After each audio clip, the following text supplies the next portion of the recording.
నమస్కారం, మన దేవాలయాలు కార్యక్రమానికి స్వాగతం.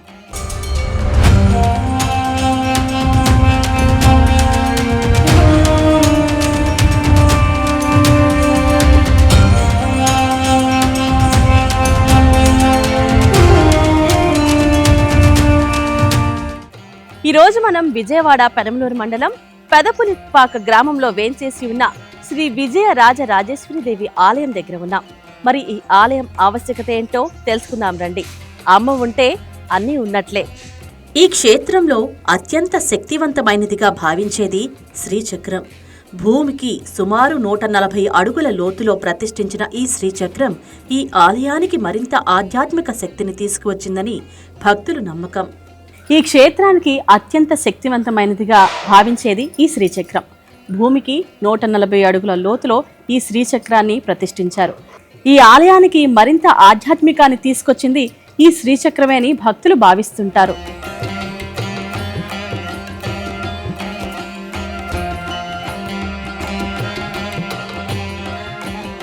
నవరాత్రి ఉత్సవాల సమయంలో ఈ ఆలయం ఆధ్యాత్మిక కాంతులతో వెలిగిపోతుంది. అమ్మవారికి చేసే ప్రత్యేక అలంకరణలు, భక్తి కార్యక్రమాలు ఈ క్షేత్ర మహిమను మరింత పెంచుతాయి. ఈ ఆలయాన్ని అక్షరాభ్యాస క్షేత్రంగా కూడా పిలుస్తారు. పిల్లల విద్యాభివృద్ధి కోసం తల్లిదండ్రులు ఇక్కడ అక్షరాభ్యాసం చేయించడం విశేషం.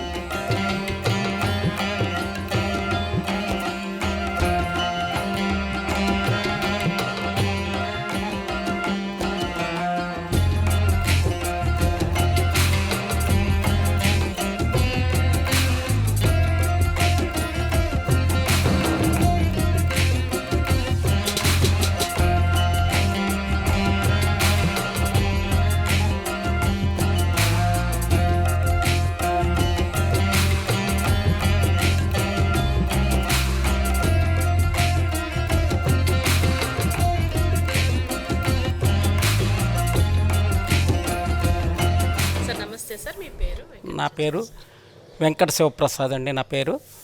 ఈ గుడి కట్టక ముందు కాడి నుంచి నేను ఇక్కడికి రావటం అనేది జరిగిందనమాట. స్వామీజీ ఇక్కడికి వచ్చి గుడి కట్టాలి అన్న సంకల్పం చేసినప్పటి కాడి నుంచి మేము ఆయనతో పాటు ఏ చిన్న కార్యక్రమమైనా ఆయనతో పాటు ఉండేవాళ్ళం. ఈ గుడి గురించి చెప్పాలంటే చాలా ఉందండి. ఈ గుడి అంతా కూడా విజయ రాజరాజేశ్వరి విజయంతో బిగిన్ అవుతుందండి. విజయ గణపతి, విజయ సరస్వతి,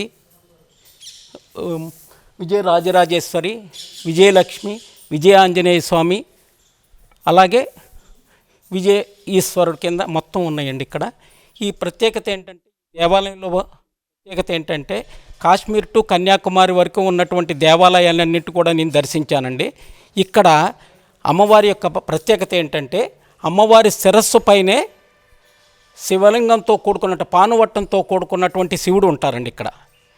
ఇక్కడ కార్యక్రమాలన్నీ కూడా ఏది మన సోమవారం వచ్చేసరికి శివుడికి అభిషేకము, ప్లస్ శుక్రవారం అమ్మవారికి అభిషేకము, ప్లస్ ప్రతి అమావాస్య పౌర్ణమికి కూడా ఆ 2 ప్రత్యేక దినాల్లో విశేషమైనటువంటి పూజలు జరుగుతూ ఉంటాయండి. ఈ ఆలయం యొక్క నిర్మాణం కూడా చాలా గొప్పగా ఉంటుందండి.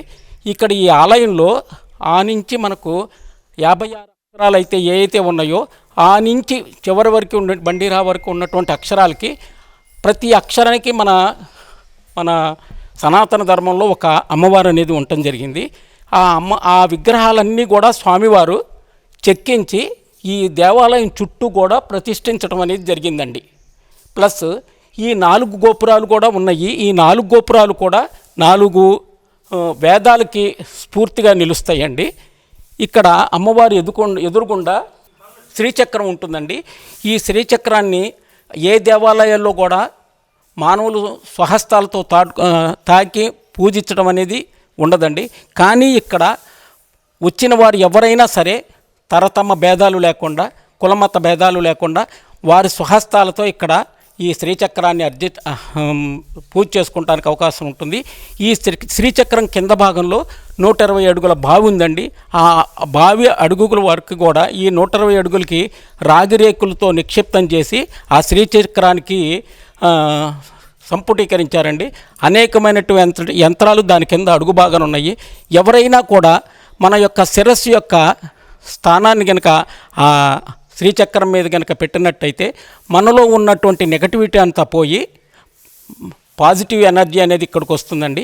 ఈ దేవాలయంలో పైభాగాన్ని కూడా వచ్చేసరికి 12 రాసులు ఉన్నాయండి. ఈ 12 రాసుల్లో ఎవరు ఏ విధంగా ఇబ్బంది పడుతున్నా కూడా ఆ రాశివారు ఇక్కడికి వచ్చి ఆ ప్రాంతంలో నుంచి అమ్మవారిని కనుక స్మరణ చేసినట్టయితే వారి యొక్క కోరికలు తీరుతాయని చెప్పి ఇక్కడ చెప్పడం అనేది చాలామంది దగ్గర వినటం జరిగిందండి. ఈ దేవాలయం గురించి ఇక్కడ మన ఆంధ్రప్రదేశే కాదండి, హైదరాబాద్ నుంచి చుట్టుపక్కల హైదరాబాద్ నుంచి ఇటు చెన్నై నుంచి అయితే చెన్నైలో ఏ కార్యక్రమాలు జరుగుతున్నా పెద్ద పెద్ద కార్యక్రమాలు జరుగుతున్నా సరే అమ్మవారి ఆశీర్వచనాలు తీసుకుంటానికి ఇక్కడికి వచ్చి ఆశీర్వచనాలు తీసుకుని గుట్టు చప్పుడు కాకుండా వెళ్ళిపోతుంటాం అనేది జరుగుతుంది. అదేంటంటే వాళ్ళ స్థాయి మనం పైకి చెప్పకూడదు, అంత మరి ఆ వైబ్రేషన్స్ లేకపోతే దూరం నుంచి ఇక్కడికి వచ్చి ఆ ఆశీర్వచనాలు తీసుకుంటానికి అంత కష్టపడి ఎవరు పడరు కదండి. అది దీనిలో ఒక ప్రత్యేకత అనమాట. ప్రతి వాళ్ళు ఏదైతే మనసులో కోరుకుంటారో ఆ కోరికలు నెరవేరుతాయి కాబట్టి ఎవరొచ్చినా సరే విజయంతోనే వెళతారు అన్న సంకల్పం అనేది ఎక్కువగా ఉందండి ఇక్కడ. ఈ గుడిని కట్టి కూడా దగ్గరగా ఇప్పుడు కడతం బిగిన్ అయిపోయి ఇప్పుడు 11వ వార్షికోత్సవానికి రెడీ అవుతున్నదమ్మా. ఇప్పుడు 10 సంవత్సరాలు కంప్లీట్ అయిపోయినాయి. పూర్తిగా కంప్లీట్ అయిన తర్వాత కానీ మనం వార్షికోత్సవం చేసుకోం కదా, 10 సంవత్సరాలు అయింది. దాంతోపాటు ఇక్కడ ఈ గుడి యొక్క ప్రత్యేకత ఏంటంటే ప్రతి ఒక్క విగ్రహం కింద కూడా దేవతామూర్తులకి కావలసినటువంటి యంత్రాలన్నీ కూడా స్వామివారి స్వహస్తాలతో మంత్రించి చేయటం అనేది జరిగింది. అందువల్ల ఏంటంటే ఇక్కడికి వచ్చినటువంటి వాళ్ళకి ఆ వైబ్రేషన్స్ అనేవి కూడా చాలా ఎక్కువగా ఉంటాయమ్మా. ఒక ప్రశాంత వాతావరణం ఉంటుంది. దాంతోపాటమ్మా ఈ ఆలయంలో చాలా విగ్రహాలు మీరు చూసినట్టయితే 24 స్తంభాలు ఉన్నాయమ్మా ఈ ఆలయం లోపల. ఈ 24 స్తంభాలు కూడా ఏది మనకు 24 నామాలు ఉన్నాయి కదమ్మా, గోవిందనామాలు. ఆ 24 నామాలకి సంకేతంగా 24 స్తంభాలు ఉన్నాయమ్మా. ఇక్కడ ఈ దేవాలయంలో చుట్టుపక్కల మీరు ఏది చూసినా సరే అందరూ కూడా ధ్యాన ముద్రలో ఉంటారు. ధ్యానం చేసుకునేప్పుడు చాలామంది ఏం చేస్తారంటే కళ్ళు మూసుకుని ధ్యానం చేయటం అనేది జరుగుతుందమ్మా ఎక్కడ చూసినా సరే. కానీ ఇక్కడ ఉన్నటువంటి దేవాలయంలో అందరూ కూడా కళ్ళు తెరుచుకుని ధ్యానం చేస్తుంటారు. ఈ విషయాన్ని నేను అడిగాను, స్వామీజీ ధ్యానం చేయాలంటే కళ్ళు మూసుకోవాలి అది ఇది అని అంటారు కదా. అంటే ధ్యానం అనేది కళ్ళు మూసుకుంటే కాదు, కళ్ళు తెరిచి కూడా మనం చేసుకోవాల్సింది. ఎందుకంటే ప్రకృతిని మనం చూస్తూ దానిలో మమేకం అవ్వటం అనేదే ధ్యానము అని ప్రత్యేకంగా చెప్పడం జరిగింది. దాంతోపాటు ఇక్కడ దేవాలయంలో 2 దీపకుందీలు ఉన్నాయి. ఒక దానిలో విఘ్నేశ్వరుడు, ఒక దానిలో సుబ్రహ్మణ్యేశ్వర స్వామి ఉండటం జరిగిందమ్మా. నేను స్వామీజీని ఎందుకంటే ఇక్కడికి వచ్చినప్పుడు ఎక్కువ సార్లు వస్తుంటా కానీ స్వామీజీని ఎక్కువ విసిగిస్తూ ఉంటాను నేను. అయినప్పుడు ఆయన నా యొక్క ఇంట్రెస్ట్ ఉందా లేదా తెలుసుకుంటాం కోసం అని చెప్పకుండా ఈసారి చెప్తానని అంటుంటారు. దాని గురించి అడిగినప్పుడు స్వామీజీ చెప్పిన మాటలు విని నాకు చాలా చాలా ఆశ్చర్యమైందమ్మా. ఎందుకంటే భక్తులు అమ్మవారి కోరికలు తీరిన తర్వాత వస్తారు, కోరికలు నెరవేర్చుకోవటం కోసం కూడా వస్తారు. వచ్చినప్పుడు మరి అమ్మ మరి వాళ్ళు సంతోషంగా ఉన్నాడా బాధగా ఉన్నాడా, మరి వారికి వరాలు ఇవ్వాలంటే అందులో రాజేశ్వరి కదా, ఆ వరాలు ఇవ్వాలంటే మరి చూడాలంటే వీళ్ళిద్దరూ చెప్తారనమాట, కొడుకులు ఇద్దరు చెప్తారనమాట. నేను వాళ్ళ యొక్క ముఖంలో మేము మా యొక్క కాంతిని దీపకుందల కాంతిని వెలుగునిస్తామమ్మా. ఆ కాంతి వెలుగులో చూసి వారికి మీరు ఏ విధమైనటువంటి అనుగ్రహం ఇవ్వాలో ఆ విధంగా అనుగ్రహం ఇవ్వమ్మా అని చెప్పి అంటం అనేది జరిగిందమ్మా. ఇదొక ప్రత్యేకత. ఇంకా ఈ ఇక్కడ కూడా 18 స్తంభాలు ఉన్నాయమ్మా. ఈ 18 స్తంభాలు కూడా అష్టాదశ పీఠాలకి నిలయంగా ఉన్నాయమ్మా. ఈ 18 స్తంభాలు, ఈ 18 స్తంభాల మీద కూడా అష్టాదశ పీఠాల్లో ఏదైతే ఉన్నాయో ఆ దేవతామూర్తులందరినీ కూడా చిత్రీకరించడం జరిగిందమ్మా. అలా దేవాలయం పైన కూడా 18 విగ్రహాలని ప్రతిష్ఠించడం అనేది జరిగిందమ్మా. ప్లస్ అన్నిటికన్నా ముందు ఈ ధ్వజస్తంభం ఉంది చూడండమ్మా. ఏ కార్యక్రమానికైనా ధ్వజస్తంభం అనేది చాలా ఇంపార్టెంట్. ఈ ధ్వజస్తంభం కింద ఎన్ని వేల యంత్రాలు ఉన్నాయో అన్ని యంత్రాలు ఉన్నాయి. అవి రజితం అవ్వచ్చు, లేకపోతే బంగారాన్ని ఇవ్వచ్చు, లేకపోతే రాగి ఇవ్వచ్చు, అన్ని రకాలటువంటి యంత్రాలని ఇక్కడ అనేవి ఉన్నాయి. ఈ దేవతామూర్తుల్ని కి అభిషేకం కూడా ఏది మనకు 10 సంవత్సరాలకు ఒకసారి కుంభాభిషేకం చెయ్యాలి అది అని అంటుంటారు కదా. ఇక్కడ స్వామీజీ కుంభాభిషేకం కూడా ఇక్కడ దీనికి అవసరం లేదని చెప్పి అప్పుడు చెప్పడం జరిగింది. ఎందుకంటే దీని మీద దాని కింద ఉన్నటువంటి యంత్రాలు అటువంటి శక్తిని సంతరించుకున్నాయని చెప్పడం జరిగిందండి. ఈ ఈశాన్య మూలం అనేది ఏదంటా కూడా లోతట్టుగా ఉండాలి, లేకపోతే ఈశాన్యం డౌన్లో ఉండాలని అంటారు కదా. ఆ ఈశాన్య మూలలో కరెక్ట్గా కోనేరులో సాక్షాత్తు ఆ కృష్ణ భగవానుడు మెడిటేషన్ చేసుకున్నట్టుగా ఉంటుందమ్మా.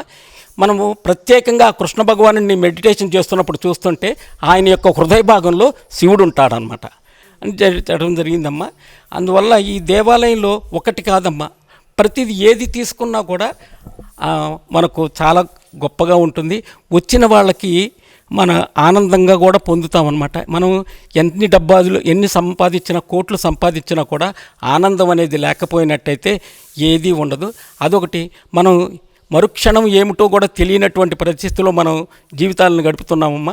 అలాంటి పరిస్థితుల్లో ఇక్కడికి వచ్చిన వాడు ఒక్క 10 నిమిషాలు ఈ దేవాలయం చుట్టూ 3 ప్రదక్షిణాలు, పైన బాహ్య ప్రదక్షిణ ఒకటి, అంతరాలయ ప్రదక్షిణ ఒకటి, మళ్ళీ లోపల ప్రదక్షిణం చేసినట్టయితే మనకు తెలియకుండానే 3 ప్రదక్షిణాలు చేయటం జరుగుతుందమ్మా.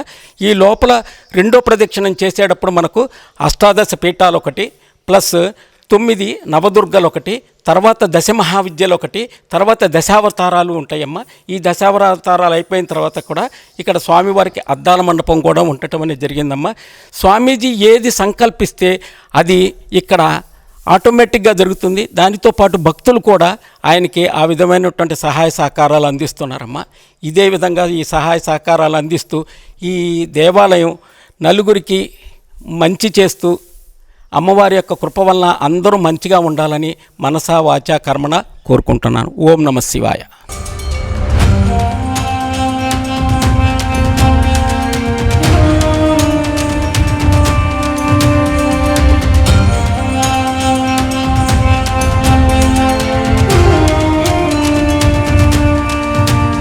ఈ ఆలయంలో జరిగే లలితా సహస్రనామ పారాయణాలు, నిత్యార్చనలు, ప్రత్యేక పూజలు ఎంతో వైభవంగా నిర్వహిస్తారు.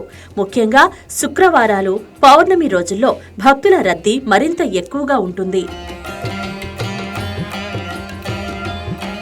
ప్రధాన ఆలయంతో పాటు శ్రీ లక్ష్మీదేవి, శ్రీ సరస్వతీదేవి ఉపాలయాలు కూడా ఇక్కడ ప్రత్యేక ఆకర్షణగా నిలుస్తాయి.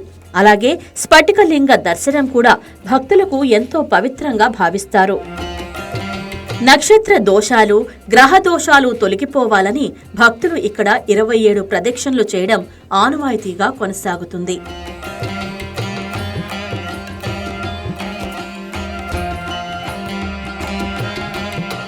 శ్రీ విజయ సుందరేశ్వర స్వామి ఆలయంలో స్ఫటికలింగం దర్శనం భక్తులకు దివ్యానుభూతిని ఇస్తుంది.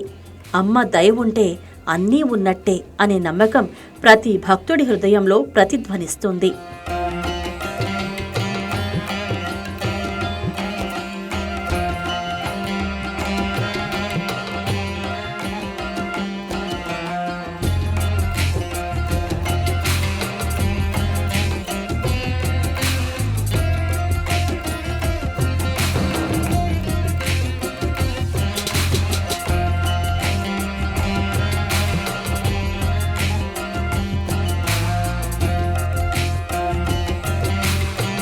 ప్రశాంతత, ఆధ్యాత్మికత, దైవశక్తికి ప్రతీకగా నిలిచిన పెదపులిపాక శ్రీ విజయ రాజరాజేశ్వరీదేవి ఆలయం భక్తులకు కేవలం దర్శనం మాత్రమే కాదు, ఒక దివ్యమైన అనుభూతిని కూడా అందిస్తుంది.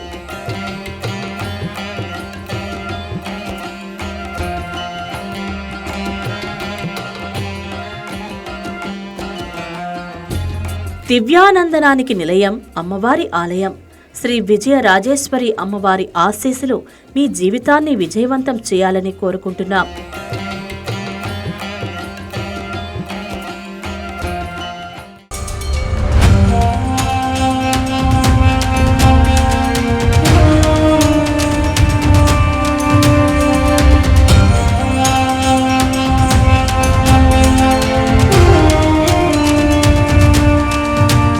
పంతులు గారు చెప్పండి, ఈ ఆలయం యొక్క ప్రత్యేకత ఏంటి? అమ్మవారి గురించి మీ మాటల్లో విందాం అనుకుంటున్నాం. ఈ ఆలయం అండి మనకి 10 సంవత్సరాలు పూర్తి చేసుకుంది. ఈ ఆలయంలో ప్రత్యేకతలు ఏమిటి అంటే అమ్మవారి యొక్క ఈ గుడిలో ఎన్నో శిల్పాలు ఉంటాయి. ఇంత శిల్ప సంపద అనేది నాకు తెలిసి మీరు ఎన్నో గుడులు వెళ్ళి డాక్యుమెంటరీ తీసి ఉండొచ్చు, కానీ ఇక్కడ చూసినన్ని అమ్మవారి మూర్తులు కానీ, స్వామివారి మూర్తులు కానీ అంటే ఒక్కొక్క అక్షరానికి సంబంధించిన అధిష్టాన దేవత ఉంటారు. వారందరినీ కూడాను మీరు ఇక్కడ కాకుండా వేరొక దగ్గర చూశారు అంటే నేను నమ్మను. ఎందుకంటే మనకి శ్రీ వాసుదేవానందగిరి స్వామి వారు ఎంతో ప్రత్యేకించి శ్రద్ధతో నిర్మాణానికి ఖర్చుకు వెనకాడకుండా, అంటే అది డబ్బుల రూపేణిగా చెప్తే మనం స్వామివారిని అవహేళన చేసినట్లు అవుతుంది. డబ్బు ఇంత అని చెప్పకుండా స్వామివారు అమ్మవారికి వైదిక మార్గంలో వేదం ఏ విధంగా అయితే చెప్పబడి ఉందో ఆ వైదిక మార్గంలో ఏదేదైతే అవసరమో అవన్నీ కూడాను దాతల ద్వారా కానివ్వండి, స్వామివారు తన స్వశక్తితో ఎంతో శ్రద్ధ వహించి కొన్ని సంవత్సరముల పాటు ప్రత్యేకించి ఎంతో కష్టపడి ఈ శిల్పములన్నీ కూడాను వెతికి వెళ్ళి ఆ సౌందర్యము, అదేవిధంగా ఆ శిల్పాల యొక్క ఎటువంటి దోషము లేకుండా, దోషము అంటే మనకి చిన్న చిన్న మనకి ఎట్లా ఒక రాయి గనక చెక్కేటప్పుడు ఎటువంటి దోషము లేకుండా, అంటే విరగటం కానివ్వండి, విచ్ఛిన్నం అవ్వటం కానివ్వండి, ఇవన్నీ కూడాను లేకుండా ప్రత్యేకమైనటువంటి శ్రద్ధతో ఎవరు వెళ్ళినా కానీ ఒప్పుకోకుండా స్వామీజీయే ఎంత కష్టతరమైన ఆ శిల్పాన్ని కూడాను స్వామివారి యొక్క అమ్మవారి యొక్క శిల్పాలన్నీ కూడాను స్వామివారు తెప్పించి ప్రతిష్ఠించి ఇవాళకి 2026 సంవత్సరానికి వచ్చాము. మన ఫిబ్రవరి 24, 25, 26 తారీఖున వార్షికోత్సవం జరిగింది. 10 వసంతాలు అంటే 10 సంవత్సరములు పూర్తి చేసుకున్నాయన్నమాట. మీరు చూసుకున్నట్లయితే శ్రీ విజయరాజరాజేశ్వరి అమ్మవారి యొక్క దేవస్థానంలో శ్రీయంత్రం ఉంటుంది. సాధారణంగా శ్రీయంత్రాలన్నీ కూడాను గర్భగుడిలో అమ్మవారి యొక్క ఎదురుగా ఉండటాన్ని మనం గమనిస్తూ ఉంటాము. కానీ స్వామివారు వచ్చినటువంటి ప్రతి ఒక్క భక్తుడు తను అనుకునేటువంటి ప్రతి ఒక్క ధర్మపరమైనటువంటి ఆ యొక్క కోరిక ఏదైతే ఉంటుందో అదంతా కూడా నెరవేరాలి, అమ్మ సన్నిధికి తాను చేరుకోవటానికి నేను ఏ విధంగా ఉపయోగపడతాను అనే ఉద్దేశంతో స్వామీజీ వారు అమ్మవారి యొక్క శ్రీయంత్రాన్ని అంతరాలయ భాగంలో ప్రతిష్ఠించి మనం ప్రతి ఒక్కరూ కూడాను శుచిగా నిశ్చలమైనటువంటి భక్తితో ఈ యొక్క భ్రువోర్ మధ్యం అంటారు, అంటే నుడితి భాగాన్ని కనుక అమ్మవారి యొక్క శ్రీయంత్రానికి తాకించి దండం పెట్టుకొని ఆ యొక్క యంత్రాన్ని మనం ఫీల్ అవ్వగలుగుతాం. అంటే ఆ యంత్ర యొక్క శక్తిని నిత్యము కూడాను లలితా అమ్మవారి యొక్క సహస్రనామములతో కుంకుమార్చన జరుగుతూ ఉంటుంది. మీకు తెలుసు, ఆడవారికి లలితా అమ్మవారికి మించిన దైవం ఉండరు అని. ఆ అమ్మవారికి సంబంధించిన ప్రతి కార్యక్రమము అంటే నిత్య కైంకర్యములన్నీ కూడాను మనకి చూసుకున్నట్లయితే విజయ గణపతి స్వామి వారు ఉన్నారు, విజయ సరస్వతి అమ్మవారు ఉన్నారు, విజయ లక్ష్మి అమ్మవారు ఉన్నారు. మీరు స్ఫటికలింగాన్ని దర్శించి ఉండొచ్చు. అటువైపు శివాలయంలో విజయ సుందరేశ్వర స్వామి, అంటే తన పేరుకు తగ్గట్టుగానే ఎంతో అద్భుతంగా ఉంటారన్నమాట స్వామివారు. ఆ మూర్తిని చూస్తూనే ఉండాలనేటువంటి ఆ యొక్క భాగ్యాన్ని మనకి ప్రసాదించారు శ్రీ వాసుదేవానందగిరి స్వామీజీ వారు.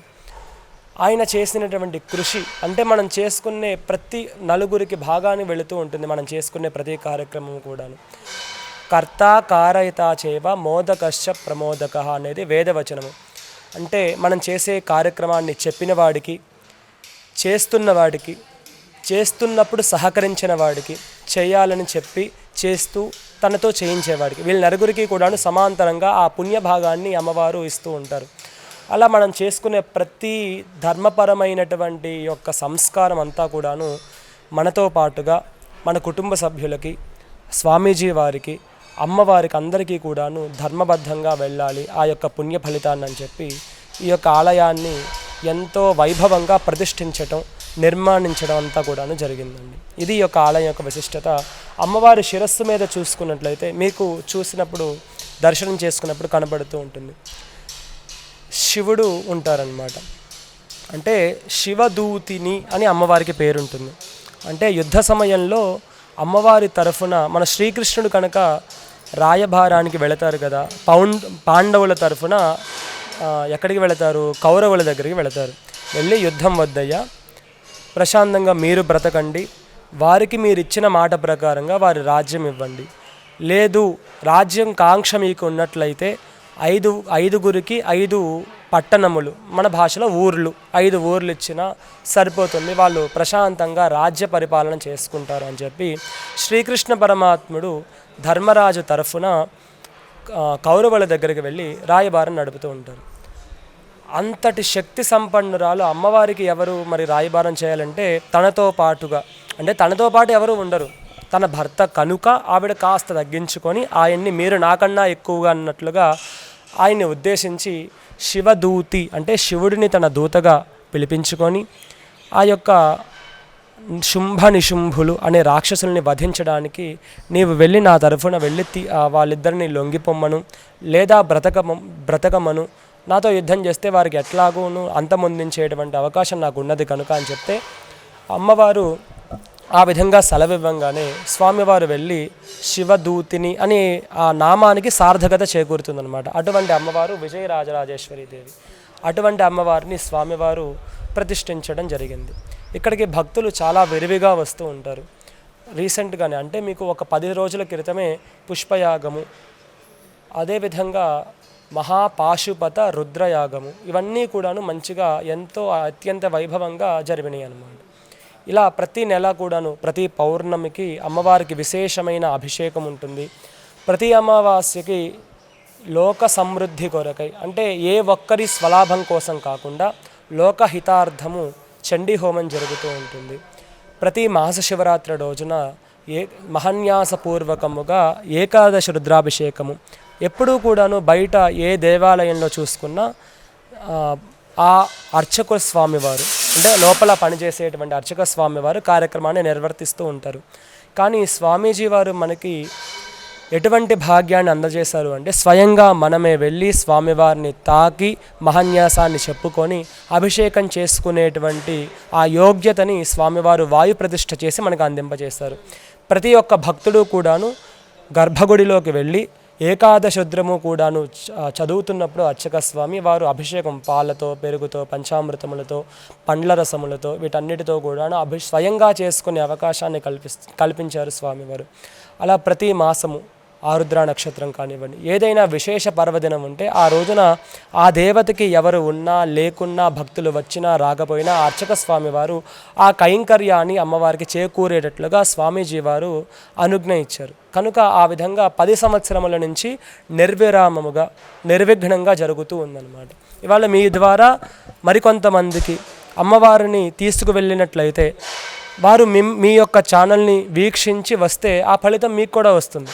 చెప్పినందుకు నాకు, చూపించినందుకు మీదుకు, వచ్చినందుకు వాళ్ళకి, ఇది కట్టించినందుకు స్వామీజీకి, అలా నలుగురికి కూడాను తగిన పాత్ర ఉంటుంది. కనుక మీరు ఈ విధంగా చేయడం ఎంతో ప్రశంసాంశనీయం. కాబట్టి చాలా మంచిదండి. ఇక్కడ ఒక విగ్రహం ఉంది. ఈ విగ్రహం చూస్తుంటే చాలా ఆకర్షణీయంగా అనిపిస్తుంది. అసలు ఈ విగ్రహం గురించి, ఈ విగ్రహం చరిత్ర గురించి మన సార్ మాటలో విందాం. సార్ చెప్పండి సార్, ఆ విగ్రహం ప్రత్యేకత ఏమిటి? సార్, ఈ విగ్రహం అనేసరికి మనకు అమ్మవారి ఒడిలో ఉన్నటువంటిది శివభగవానుడండి. ఆ శివుడికి మనం ఏమంటామండి ఆయన్ని ఆది అంటే ఎప్పటివాడో అనేది తెలియకుండా ఉన్నదని చెప్తానమాట. ఆ ఆది అనే ఆ శివభగవానుడికి తల్లిదండ్రులు కనుక ఉన్నట్టయితే ఆ కింద పడుకున్నటువంటి ఆయన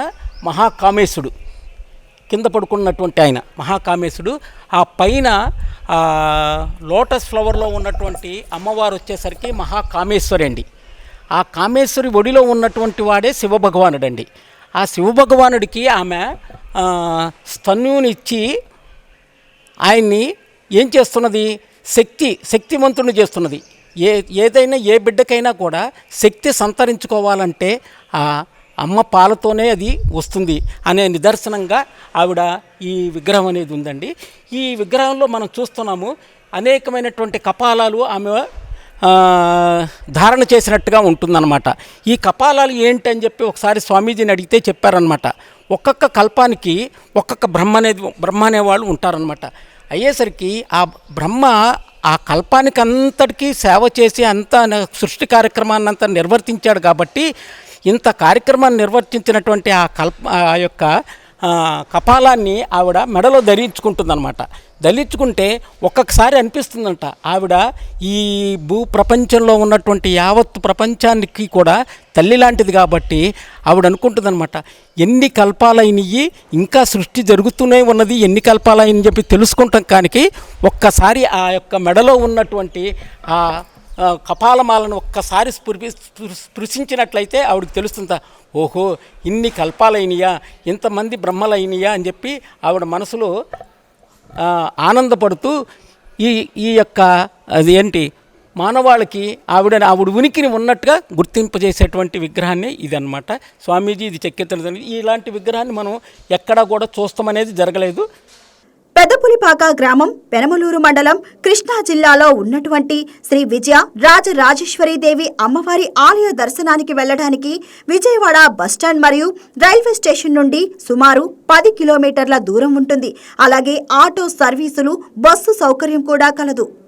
ఇది ఈరోజు విజయవాడ పెదపులిపాకులో వేంచేసి ఉన్న శ్రీ విజయ రాజరాజేశ్వరి ఆలయం యొక్క విశేషాలు. తిరిగి మరొక ఆలయంతో మీ ముందుంటాము. అంతవరకు చూస్తూనే ఉండండి YK టీవీ. ఇది తెలుగువారి గుండె చప్పుడు.